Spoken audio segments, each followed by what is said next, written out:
तो hi guys, आज की वीडियो में हम बात करेंगे अपने सर्कुलेटरी सिस्टम से ही रिलेटेड कुछ डिसऑर्डर्स के बारे में। तो डिसऑर्डर्स ऑफ सर्कुलेटरी सिस्टम से आज हम पढ़ना शुरू करेंगे। पहला डिसऑर्डर आता है अपना हाई ब्लड प्रेशर या फिर इसी को ही हम बोलते हैं हाइपरटेंशन। आप सबको पता होगा कि हमारा नॉर्मल ब्लड प्रेशर रहता है 120/80 ऑफ एच। और इस ब्लड प्रेशर में 120 वाली वैल्यू हमारा सिस्टोलिक प्रेशर है और 80 वाला अपना डायस्टोलिक प्रेशर होता है। तो हाइपरटेंशन या हाई ब्लड प्रेशर हम तब बोलेंगे if repeated checks of the blood pressure of an individual is 140/90। तो एन के अकॉर्डिंग ये वैल्यू से अगर ऊपर है हमारा ब्लड प्रेशर तो हम उसे हाई ब्लड प्रेशर या फिर हाइपरटेंशन बोलेंगे। अब यहाँ पे एक और इम्पॉर्टेंट टर्म दी हुई है, रिपीटेड। रिपीटेड का मतलब ये हुआ कि ऐसा नहीं कि कोई बंदा बहुत ज़्यादा एक्सरसाइज करके फिर हम उसका ब्लड प्रेशर चेक करें, फिर तो कॉमन सेंस सी बात है कि उसका ब्लड प्रेशर ज़्यादा ही आएगा। तो हमें रिपीटेड चेक्स अगर बहुत सारे बार चेक करने पे भी उसका ब्लड प्रेशर 140/90 से ज़्यादा आ रहा है या उतना भी आ रहा है तो उससे हम हाई ब्लड प्रेशर या हाइपरटेंशन का पेशेंट कह सकते हैं। तो हाई ब्लड प्रेशर हमें बहुत सारी हार्ट डिजीज़ कॉज कर सकता है, जैसे कि हमारे वाइटल ऑर्गन्स को सबसे ज़्यादा इफ़ेक्ट करेगा, हमारे ब्रेन और किडनी को, क्योंकि किडनी है जिसने हमारे ब्लड को साफ़ करना है। तो ये था अपने हाइपरटेंशन के बारे में। इसमें इंपॉर्टेंट क्वेश्चन आएगा इस वैल्यू पे कि इस वैल्यू के ऊपर हम पेशेंट को हाइपरटेंशन बोलेंगे। एक आ सकता है नॉर्मल वैल्यू कितनी होती है। तीसरा क्वेश्चन आ सकता है कि कौन कौन से वाइटल ऑर्गन्स को ये एक्ट करता है, तो ब्रेन और किडनी को ये इफ़ेक्ट करता है। उसके बाद अपनी अगली डिसीज़ आती है कोरोनरी आर्टरी डिजीज़, या इसको हम एथेरोस्क्लेरोसिस भी बोलते हैं। अब इसमें क्या होता है, हमारी जो ब्लड वेसल्स होती हैं उनमें कई बार डिपॉजिट होना शुरू हो जाता है कैल्शियम, फैट, कोलेस्ट्रॉल या फिर फाइब्रस टिश्यू। ऐसा हो सकता है कि जो आप पानी पी रहे हो उसमें कैल्शियम की क्वांटिटी बहुत ज़्यादा हो, या आप बहुत ज़्यादा पिज़्ज़ा बर्गर वगैरह खाते हो तो उसमें फ़ैट और कोलेस्ट्रॉल बहुत ज़्यादा होगा, जिस कारण ये सारी चीज़ें हमारी ब्लड वेसल्स की वॉल्स पे डिपॉजिट होना शुरू हो जाती हैं।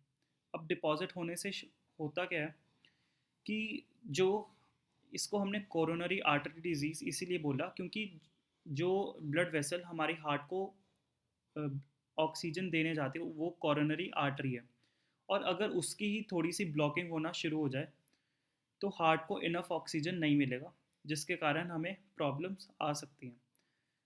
तो यही है कि कैल्शियम, फैट, कोलेस्ट्रॉल और फाइब्रस टिश्यू के इकट्ठे होने से आर्टरी का ल्यूमन छोटा हो जाता है, जिसके कारण प्रॉपर ब्लड हमारे हार्ट तक नहीं पहुंच पाता, जिसके कारण हमारी हार्ट की फंक्शनिंग पे बहुत इफेक्ट आता है। और इस पे क्वेश्चन क्या आएगा, आपसे पूछ सकते हैं कि कॉरोनरी आर्टरी डिजीज़ को हम और क्या कहते हैं, तो अथेरोस्क्लेरोसिस कहते हैं। दूसरा कि कौन कौन सी चीज़ें जमा हो जाती है और उसको हम प्लेक भी कह देते हैं। कौन कौन सी चीज़ें डिपॉजिट हो सकते हैं, तो कैल्शियम हो सकता है, फैट हो सकता है, कोलेस्ट्रॉल हो सकता है और फाइब्रस टिश्यूज़ भी हो सकते हैं। तो ये था इंपॉर्टेंट पॉइंट्स इसके बारे में। तीसरा है एंजाइना या एंजाइना पेक्टोरिस कहते हैं हम इसको। तो इसमें क्या होता है कि हमारे हार्ट को इनफ ऑक्सीजन नहीं मिल पाती, बहुत सारे ऐसे रीजंस हो सकते हैं जिसके कारण हमारी चेस्ट में हमें बहुत पेन होना शुरू हो जाता है। तो वैसे तो ये कॉमन है मिडल एज्ड या फिर एल्डरली वाले पीपल में, तो कॉमनली होती है मिडल एज या फिर एल्डर पीपल में। So it occurs due to conditions that effect the blood flow.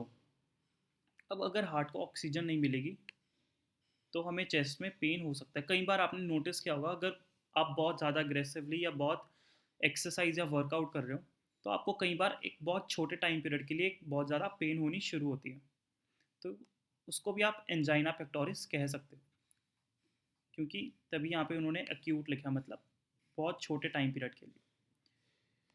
अब आगे तीन डिजीजेस आएंगी, एक आएगा हार्ट फेलियर, दूसरा कार्डियक अरेस्ट और तीसरा हार्ट अटैक।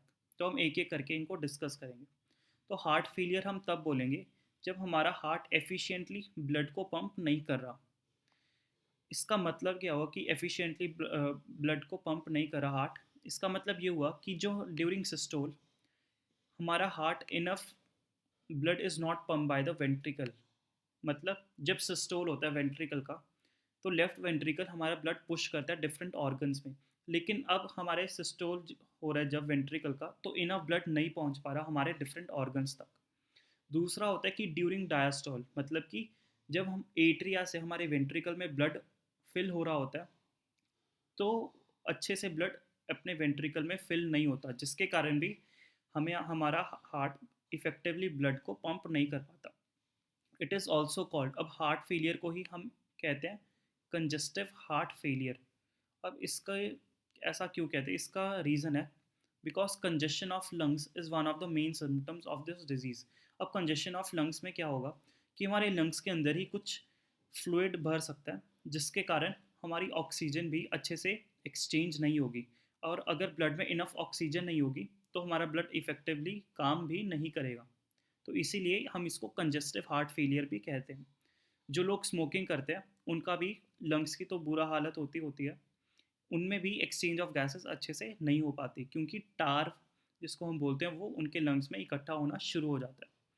आपने बहुत सारी एड्स भी देखी होंगी, उनमें भी आपको वो दिखाया जाता है।